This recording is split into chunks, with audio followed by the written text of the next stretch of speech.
Cafe. It is good to have you as we take a look at the politics of the day. It's hugely about the politics because we are headed to a general election. Thank you so much. My name is Linda Alela and I'll be taking you through the session as always. And I look forward to hear from you. The hashtag is Morning Cafe at Linda_Alela TV47KE. We get to sample some of what it is that you'll have told us or dropped as a comment as we continue with the broadcast. We have so much lined up to you, for you. It's quite a heavy day, so to speak. We'll be engaging presidential candidate, that is David Mwaure, alongside his running mate for a lengthy conversation as pertaining to what they plan for the people of Kenya, as well as that one that was former, that is Dr. Justus Juma, at least went all the way somewhere to the race amongst the 57 of them that had, presented their names to the IEBC, interested to take the country's top position, but then unfortunately his was not a successful one, and so we'll be looking at what really could have informed the same alongside Dr. Masanga as well as Wakili Ndegwa Njiru. For all this conversation, make sure that you keep it right here. We'll be doing it from right now all the way to 10 a.m. later on. We'll also be hitting the kitchen that is on a Testy Wednesday. So karibu sana as we take you through all this, and as well we'll welcome your feedback. My name is Linda Alela. The program is Morning Cafe. We start off immediately, and that is on the papers, the Daily Nation, the Standard newspaper, as well as the People Daily. So we'll be looking at all this as we continue. First of all, take a look at what these papers detail this morning. And yes, we have the Daily Nation, front page of the Daily Nation. Two voters, one to Wavinya, locked out of fake degree, and so we'll be looking at all this. This is pertaining to the degree saga that continues on, hitting hard on numerous contenders that have presented their names to the IEBC, that is for clearance to vie on various positions, and those ones that are aiming at the gubernatorial positions are not getting it any easy. And two petitioners, as I have said, are arguing in court that the Wiper candidate in the Machakos gubernatorial race presented questionable qualifications from London School. A story captured on page 7, while we all remember that the party boss, that is Kalonzo Musyoka Stephen, was trying to call upon Zioka Waita, who's also headed for this very position, to shelve in his interest, in favor of Wavinya Ndeti. And we get to see what this developing story will be about. We'll be following up on the same to keep you up to tabs. 240,000 withdrawal that gave away Rongai robbery prime suspect. Well, police are seeking to confirm the involvement of man in their custody with chilling robbery caught on CCTV cameras as they all try to rough up this lady. Unfortunately, that is playing out in the country, and the questions of security continue to linger on, and so we hope that this then would be addressed. 54 days to go as we get to the general election. Just how well set are we in 100 days or so to speak? Same old story from a hustler fund to Baba Care, livestock insurance, and the automation, of revenue collection.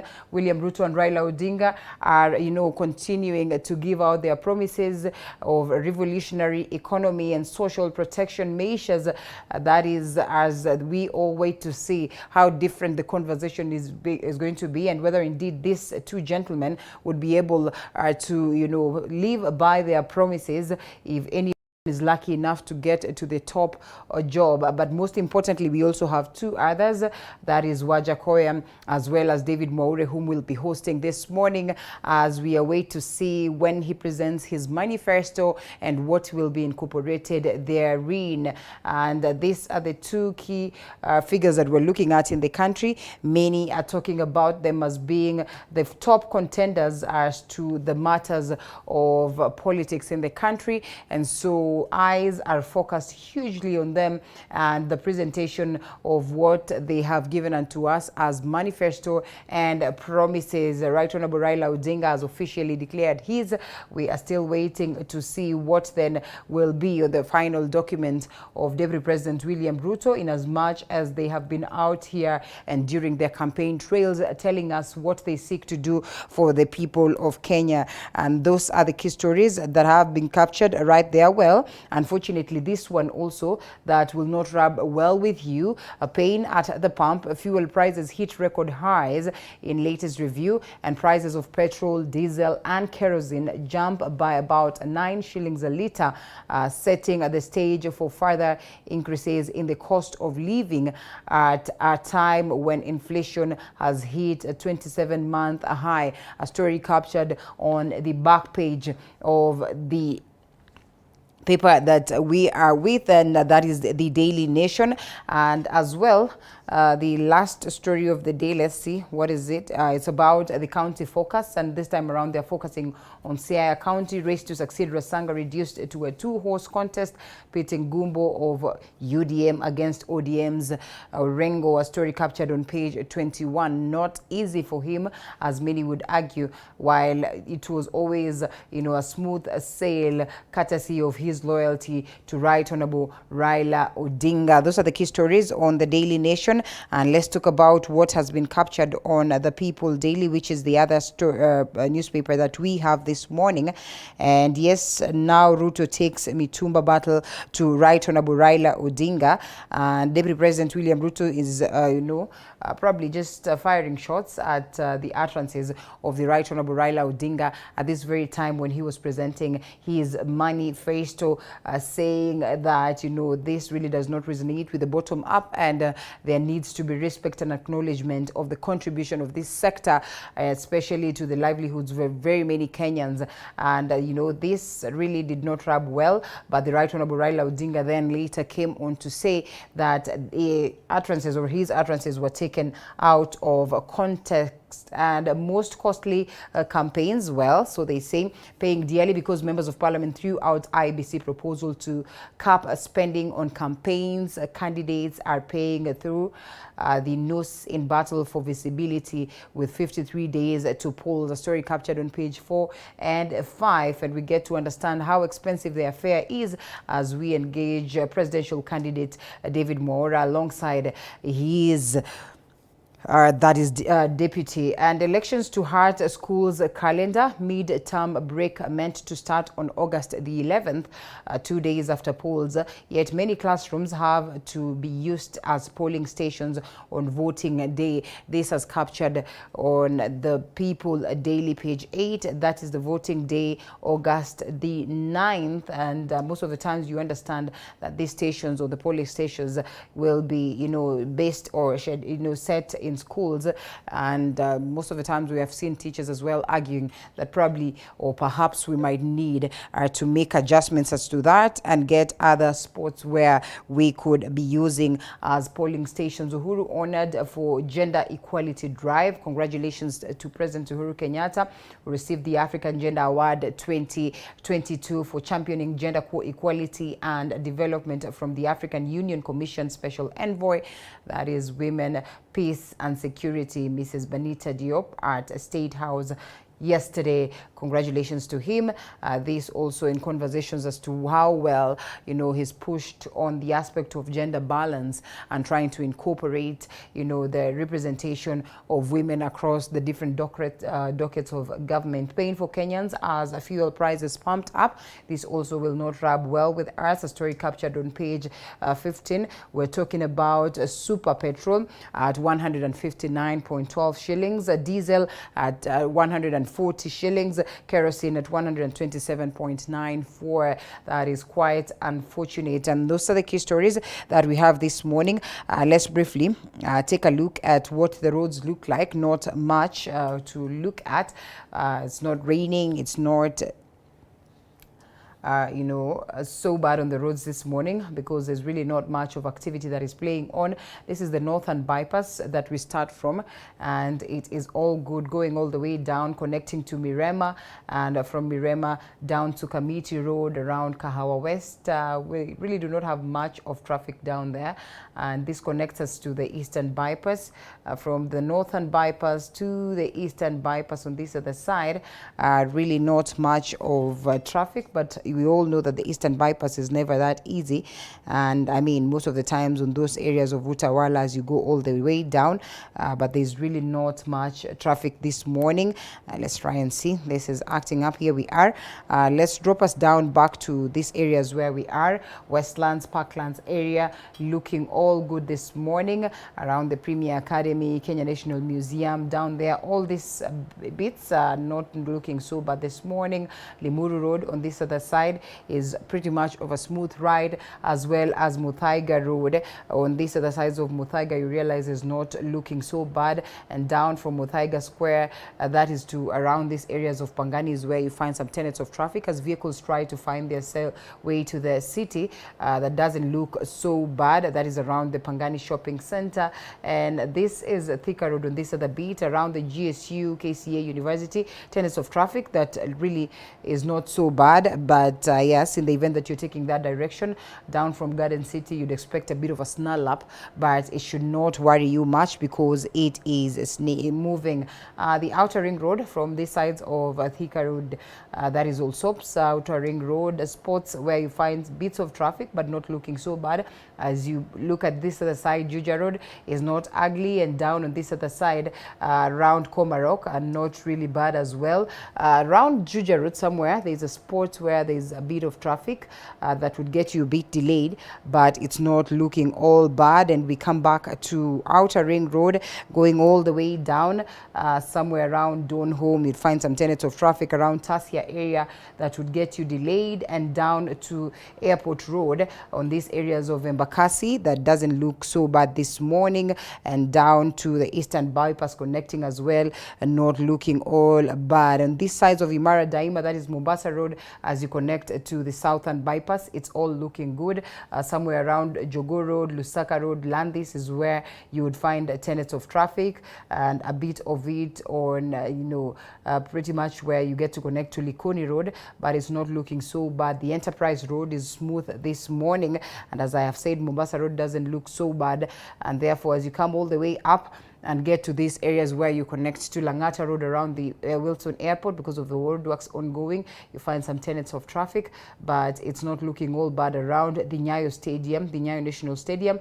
There are tenets of traffic, and as you get to the city, we have pockets of traffic across the different parts that is really not so bad at the yellowish bit, but it's all moving, of course, obviously orchestrated by the fact that a majority of vehicles are finding their way into the city. Gitanga Road is not looking bad this morning as you headed to and from Kawangware. Ngong Road as well is not alarming this morning, apart from some pockets of traffic on different areas that really would not get you distracted. Naivasha Road as well is not looking bad, and down, let's see whether there is any cause for alarm as we're taking different other roads. It's not all bad. Limuru Road is here, as I have said earlier on, it's not looking bad, as well as Westlands and the likes of James Gishuru. Anything that is happening around you, we will appreciate to hear what then it would be, but all the same, we hope that we can be safe on the roads. Now, the Kenya Revenue Authority has shut down Keroche breweries again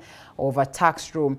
KRA closed the Naivasha-based factory, accusing the company of defaulting on an earlier agreed plan on repaying tax areas totaling to 300 million shillings. Ahead of the issue, let's take a look at that.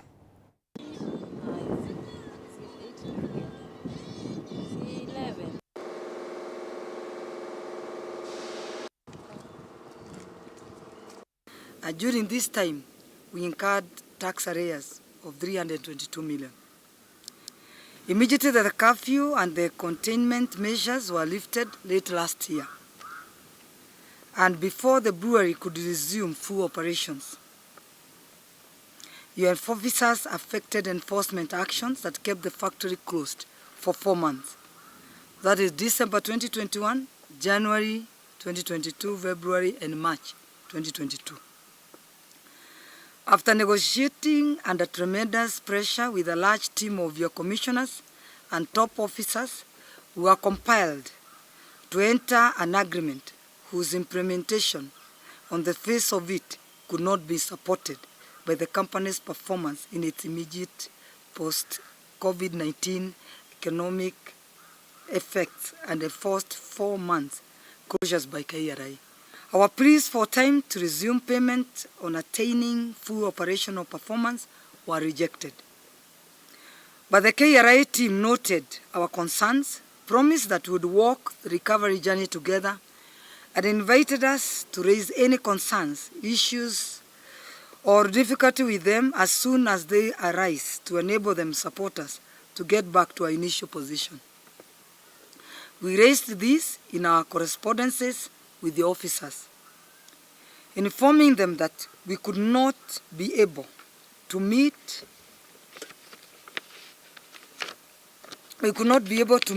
our financial obligations to KRA on tax arrears, since 1 month was not sufficient time to bring back the brewery to operations and begin making payments on our arrears, as we mentioned during our negotiations.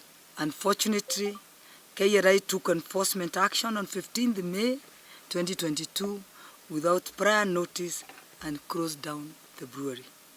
And the Energy and Petroleum Regulatory Authority has issued a statement that indicates the increase of pump prices of super petrol, diesel and kerosene in a review which will be in force from June 15th to the 14th of next month.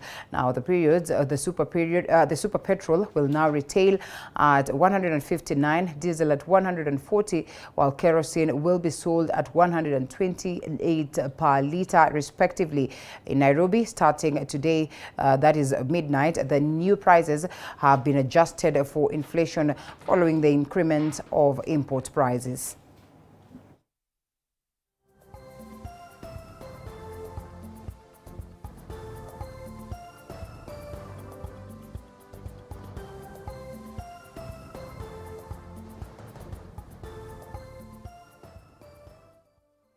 Now, a storm is brewing in the Senate as the House is expected to pass a bill that will see additional allocation of cash disbursements to counties for the financial year 2021-2022. Senators have expressed fears that governors are probably targeting the cash to use in their campaigns ahead of the August polls. And as Paul Kirobi reports, the Senate has only 2 days to make a decision on that and other important matters before adjourning. Mr. Speaker, let me allay the fears, because the financial year is coming to an end. And that's what I was saying, Mr. Speaker.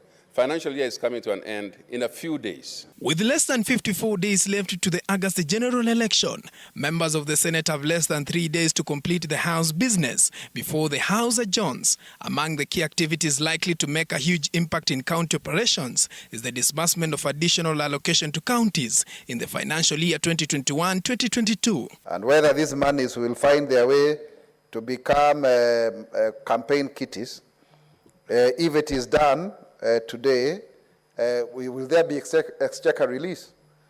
We need to be careful, because going forward, we must also protect that whoever is going to take over the county governments will also find something in the coffers. We remember very well in 2002, when President Mwai Kibaki took over power, really, Madam Speaker, there was nothing in the National Treasury. Senators have already expressed fears that governors might use the funds to campaign ahead of the August polls. Honorable Senators, I think we are engaging in allegations that have no basis. So let's not discuss, because we don't have any evidence that any governor has used money, county government money to campaign. A few weeks ago, Chairman of the Council of Governors Martin Wambora wrote to the Treasury CS Ukur Yatani demanding the prompt settlement of pending bills. Mr. Wambora also noted that the County Government's Additional Allocation Act 2022 was passed, paving the way for the disbursement of grants and additional allocations to counties in the financial year 2021-2022. We are hoping that money, all of it, if they are for one financial year or two, they will all be safe. It will all be safe, and then it will be used properly when you are either governor or senator. So far, counties are owed 64 billion Kenya shillings, 32.6 billion Kenya shillings for the April allocation for 46 counties, and another 31.4 billion Kenya shillings for all counties for the month of May. Failure by Treasury to adhere to the disbursement schedule might throw counties into a debt burden and raise county bills. We still have a lot of problems in our counties. And even I'm worried at this particular time of campaign that some malicious governors might end up even misusing these particular funds. We have seen county governments colluding with even the account sections of their own government and misusing this money or relocating this money to their own use. The Council of Governors on various occasions has been on record complaining over the delay in disbursement of funds that has rendered counties dysfunctional with lack of proper service delivery to Kenyans. Paul Kirobi, TV47, Nairobi. And still at that very house, a heated debate was witnessed in the Senate's afternoon session as members debated the report of the Delegated Legislation Committee over raising the country's debt ceiling to 10 trillion shillings ahead of a transition period. Deputy President William Ruto's allies and the Kenya Kwanza Brigade, who were opposed to raising of the debt ceiling, argue that there is that need for members who are in actually support of that to give the next government, so much more in terms of organizing themselves. Let's take a look at that. That has been compiled by Elizabeth Mutuko. We are doing the committee of the whole. With 2 days remaining before the Senate adjourns sine die, the House is racing against time and is yet to resolve some key bills and motions, including the Public Finance Amendment Bill 2022. A heated debate rising in the Senate's afternoon session as members discussed a Legislative Delegation Committee report on debt ceiling. Senators allied to Deputy President William Ruto opposed to raising of the debt ceiling to 10 trillion shillings and instead calling upon review of the wage bill and recurrent expenditure. Mr. Speaker, we have been fighting to get Treasury to come here to tell Kenyans what they are doing to manage the public debt, Madam Speaker, and to tell us about retiring the expensive loans. Madam Speaker, they are taking commercial loans as opposed to concessional loans, Madam Speaker. The Treasury has failed, has not been open to engage the Senate and Parliament on the public management debt. I hope, Madam Speaker, in Kenya Kwanza government, I hope, because some of us will be part of it, God willing, we must be honest on how we manage the public debt as per the principle. Currently, every year, we are collecting about 1.6, 1.7 trillion, depending. It's not even 2 trillion. And we are having a national budget of over 3 trillion every year. That is to mean, sooner than later, we still have to increase our public debt ceiling. And it also means we're living way beyond our means. Though the Senate Delegated Legislation Committee report is in support of raising the debt ceiling and passing the Public Finance Amendment Bill 2022, the committee observed that the ratio of debt to GDP is currently increasing and the debt might not be sustainable in future. Even if you are to take that money off the budget, it does not justify why we have a 3 trillion budget. That is not something that we have to live with. What has happened, Madam Speaker, is that successive governments, be it the Jubilee coalition government or the current handshake government, because it's the handshake government, they've not been bold enough to just have discipline on how much we are spending. The Azimio allied members of parliament who are in support of raising the debt ceiling to 10 trillion shillings argue that this is necessary since it will allow the next government time to reorganize itself, further insisting on sealing corruption loopholes, which they argued would lead to growth and stability in the country. Mheshimiwa Spika, deni la serikali iko 8.7 trillion. Kufikia mwisho wa mwezi huu wa sita itakuwa limefikia 8.7 trillion, ambayo hiyo ina maana kwamba iwapo kama tulikubaliana na ile swala la maongezeko yao ya awali, ingemaana kwamba kungekuwa hakuna ongezeko lolote ambalo tumeweza kuongeza katika kiwango hicho cha juu cha deni. Kwa hiyo Mheshimiwa Spika, tumeona kwamba Hii ongezeko litaipa serikali pumzi ili kusaidia kudhibiti uchumi kwa sasa, kitambo serikali ijipange na mambo mengine. But if the national budget is aligned to the county budget, which is informed by the CIDP or the Annual Integrated Development Plan, then of course, everyone will feel the need to ask the right questions. Because others will say, oh, Senate is not doing its job, we are not seeing any development work going on. Yet you are saying, oh, we have not been paid our salary, so you really have to figure out, you have to choose. Further, the committee observed that the National Treasury needs to put more efforts on public confidence with regards to debt management and sustainability in the country. Senate is expected to take a vote tomorrow over the bill. Elizabeth Mutuku, TV47, Nairobi. Deputy President William Ruto has challenged the government to focus on reviving the economy, saying it is about time that Kenya made informed choices that will aid to revive the crumbling economy. And while campaigning in Nairobi's Embakasi area, Ruto promised to create more job opportunities if elected to succeed President Uhuru Kenyatta in August 9th polls. Bottom. The Kenya Kwanza Coalition campaign trail, led by Deputy President William Ruto, hit the road Tuesday in search of votes in Nairobi's Embakasi constituency. Ruto, while drumming up support for his bottom-up economic model, assured Kenyans of more employment opportunities if elected president in the upcoming August 9th general election. Mimi nataka niwaambie, mambo ya ajira ya vijana sio tafadhali tena. Hiyo ni mambo ya lazima, kwa sababu tuko na vijana mamilioni hawana ajira na hakuna dawa ingine. Lazima tuweke pesa ya serikali na tupange vile ajira itapatikana, ndio vijana wa taifa letu la Kenya wasiishi kama maskota, wasiishi kama wakimbizi katika taifa lao. That is why we must do this as a matter of urgency. Tunaelewana, my friends?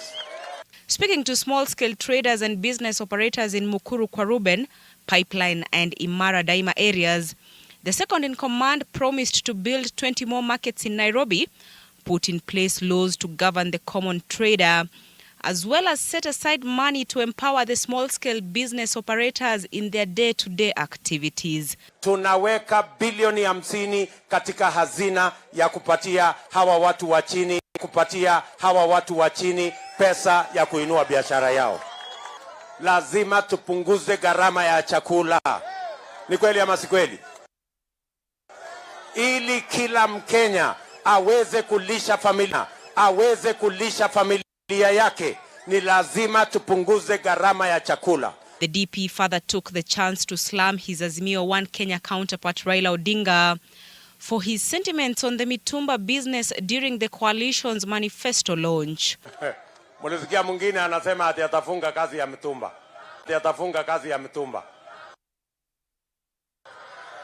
Sasa mimi nataka nikuulize wewe. My friend, kama wewe ulizaliwa ukivaa suit, wewe waachana na sisi tumevaa mtumba. Bado sisi ni Wakenya, tunalipa ushuru. Na biashara itaendelea. Nairobi gubernatorial aspirant Johnson Sakaja, who among other Kenya Kwanza leaders had accompanied the DP for the rally, defended himself against allegations of having poor academic qualifications, terming them as political witch hunt. Kuna wadosi wamekaa mahali wanasema kijana wa mtu kawaida hawezi kuwa gavana wa Nairobi. Si mnaona wananiandama, wananiwekea makesi. Mimi nimesoma, niko na makaratasi na najua Mwenyezi Mungu atatushikilia, tutafaulu. Nitakuwa kwa hiyo debe ya kuwa governor wa Nairobi City County.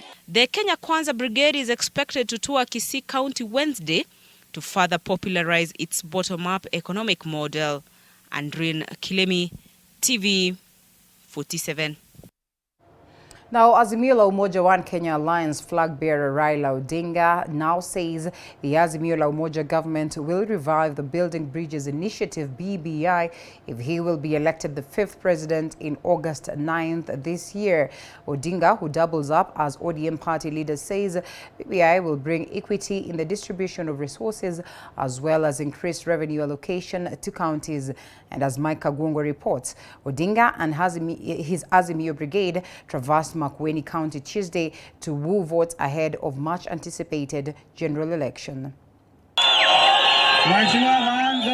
Speaking in Makueni County during his Azimio la Umoja campaigns, the former Prime Minister said all is not lost for the BBI, even after the courts declared the process unconstitutional. Tatu, tutazidisha pesa ambayo inatoka Nairobi kuja hapa mashinani. Tutapandisha kutoka 15% hadi 35%. Tutakuwa na pesa ya kutosha ya maendeleo ya hapa chini. Sawa sawa? Hiyo ni BBI. Nilisema rege ilienda likizo. Inarudi. Rege inarudi. Some of the key proposals the ODM leader intends to implement is allocation of at least 35% of the national revenue to counties, enhancement of the equalization fund, implementation of a 7-year tax holiday for youth-owned business, and provision of cheap loans to small and medium-sized enterprises. Tofauti kati yetu na wale watu ambao wanaitwa Kenya kwisha ile ni kama usiku na mchana. Wanaongoa ati chini juu. Ati chini juu. Chini juu ni kitu gani hiyo? According to the Azimio la Umoja team, Makueni County is among the counties set to benefit largely if Odinga will make it to the August House. Kama Makueni tumekuwa na Makueni Care. Shilingi 500 sasa watu wanapata dawa. Na tunajua hiyo baba care yako ya afya itakuwa ni ya Kenya yote. Ndugu Raila, maombi yangu mimi kama nitakuwa waziri mkuu wako na ndada ambaye ni Martha Karua akiwa deputy wako, mimi nitaimiza hiyo serikali ya baba ihakikishe dual carriageway kutoka Nairobi mpaka Mombasa. Watu wetu wamekufa. The former Prime Minister held a series of rallies in Mtito and Day, Kibwezi Township, Nongoni and Kikima areas, where he took the opportunity to sell his plan for the country. Tuko na tume ambayo inahusika na mambo ya mipaka katika taifa letu lote. Kitu nimekuwa ni ya kwamba wameregea sana. Lakini hii kazi tutafanya kwa njia ya haraka kabisa. Ili ijulikane mpaka wa Pwani na Ukambani iko wapi na watu waishi kwa njia ya urafiki. Ama sio? Sasa hii barabara inaelekea Mwingi. Before Mwingi, my brother, the 5th president. Kutoka hapo, tuweke kila bidii because you know the routing very well. Mpaka Usweni, mpaka yende Isiolo. Nyinyi wenyewe mjiangalilie inchi, muangalie Pwani, muangalie Ukambani, Nairobi, Magharibi, Nyanza, Masaini, hata mkija mkoa wa Kati, muone Martha Karua hapo, Rais Uhuru hapo, na mimi hapo. Hizo kura zinaenda kwa baba. Kama mna mheshimiwa Mwai Kibaki, the sera zake, the implementers, his Spana boys and girls are here. Timu yake Kibaki ndio hii. Kwa heshima ya mwenda zake ni timu ya Azimio. Mike Kagwongo, TV 47. Two gubernatorial hopefuls, Mike Sonko and Wavinya Ndeti, are fighting to save their gubernatorial ambitions before the IEBC's Disputes Resolution Committee. This after the Wiper Democratic Movement challenged IEBC's decision to bar Sonko from contesting in Mombasa, terming the decision as unconstitutional. Wavinya faces a petition in court over her degree qualifications after 2 Machakos voters said she is not qualified. Former Nairobi Governor Mike Sonko and his fellow Machakos gubernatorial hopeful Wavinya Ndeti are fighting to salvage their political careers before the IEBC Dispute Resolutions Committee in what could be a make or break moment. Kama mlikuwa mkidhani Sonko ana mwenyewe, ako na mwenyewe na ako na wenyewe. na ako na baba yake. Kwa hivyo, let these matters be dispensed with urgently. Sonko, whose case will be heard on Wednesday, found solace in the Kalonzo Musyoka-led Wiper Party, which filed a complaint against IEBC for not clearing Sonko to contest the Mombasa governor's seat, arguing there is an active case in court and the returning of some Mombasa County Swalha Yusuf committed an illegality. Governor Sonko has an active, I repeat, active matter before the Supreme Court. And all other causes are subordinate to the Supreme Court. Tuache mambo haya ya kusaliti nia za wazalendo wa Mombasa. And I want to say Kenya kwa jumla. In the Wavinya case, two petitioners from Machakos County, Gideon Gewa and Kisilu Mutisia, have submitted before the committee disputing Wavinya's degree qualifications and want her nomination revoked. Wavinya's lawyers Eunice Lumala and Ochieng Oginga told the Bolu Moya-led committee that Wavinya is a degree holder, having contested in the 2013 and the 2017 general election, with no questions on her qualification.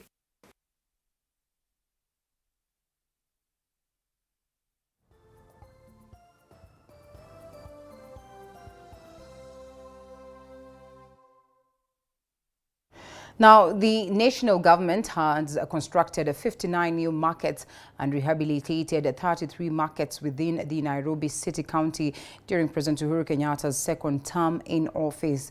This is according to the Principal Secretary in the State Department for Housing and Urban Development, Charles Hinga, who toured several markets within the city.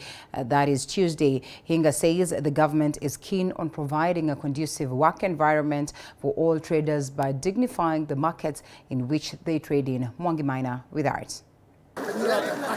Piers Hinga's tour of various markets in the city that have been constructed during President Uhuru Kenyatta's second term in office kicked off at the City Park Market along Limuru Road. The construction of the new market began when traders reached out to President Uhuru Kenyatta after its construction stalled in 2020.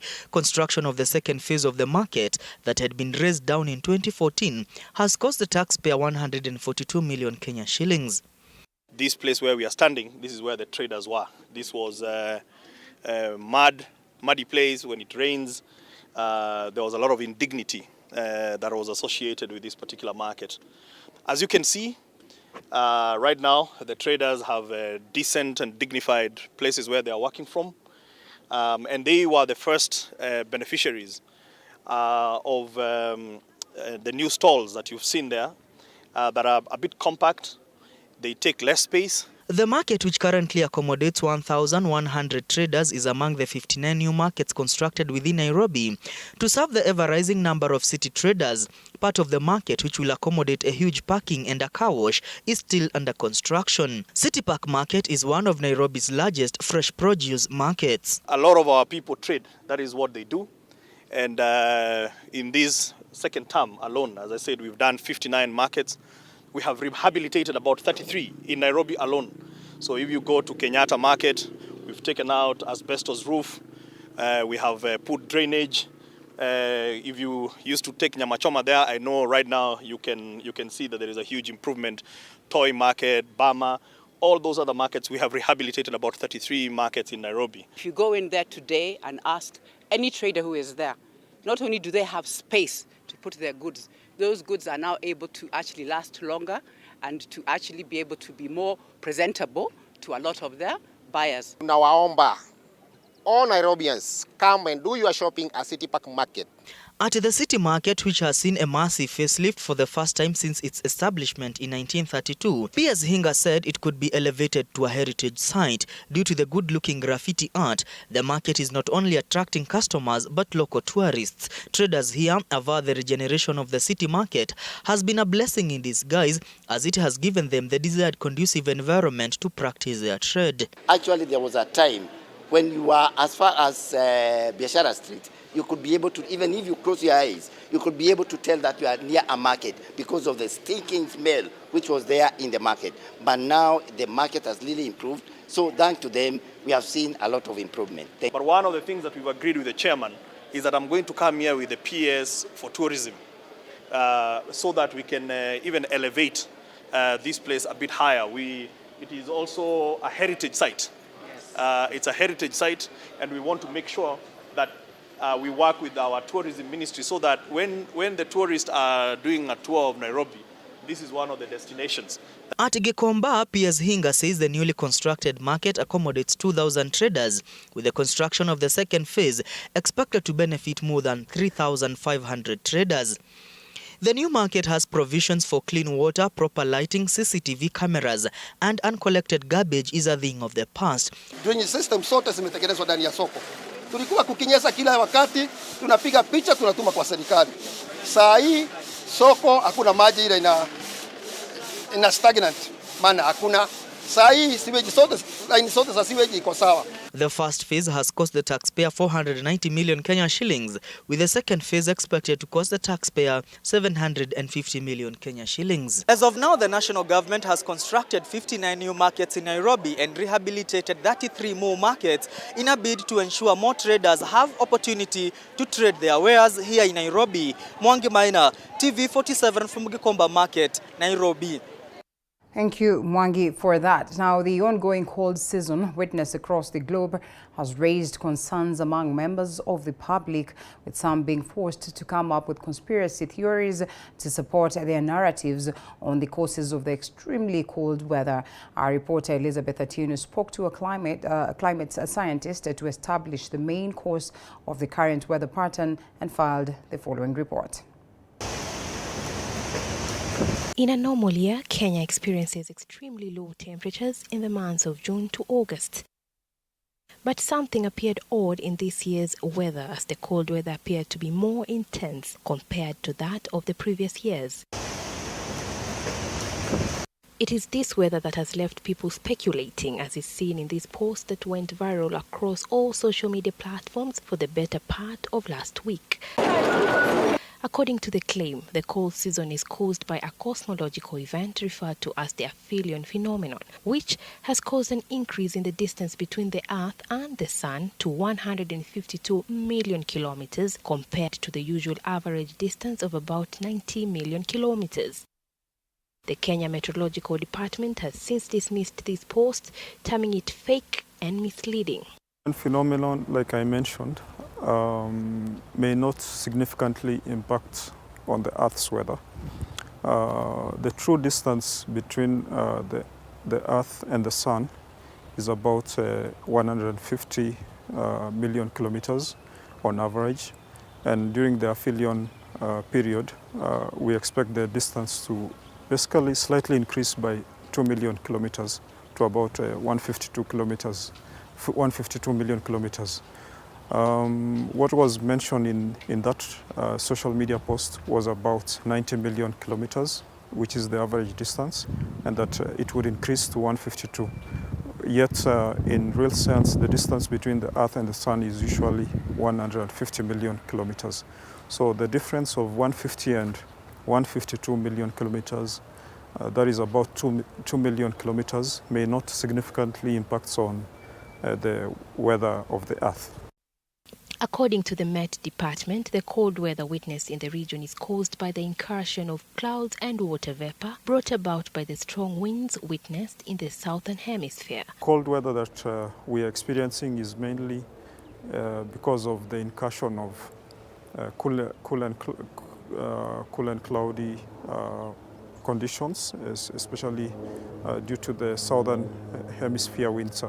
So for the parts of Eastern Africa, which are quite high in terms of the altitude.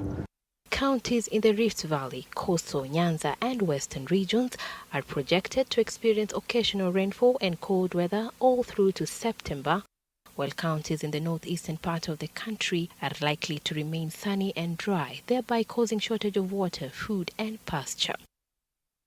Not all days will be cold, but there will be some days which will be getting very cold, with minimum temperatures depending on the location varying from about 6 degrees to up to 14 degrees Celsius.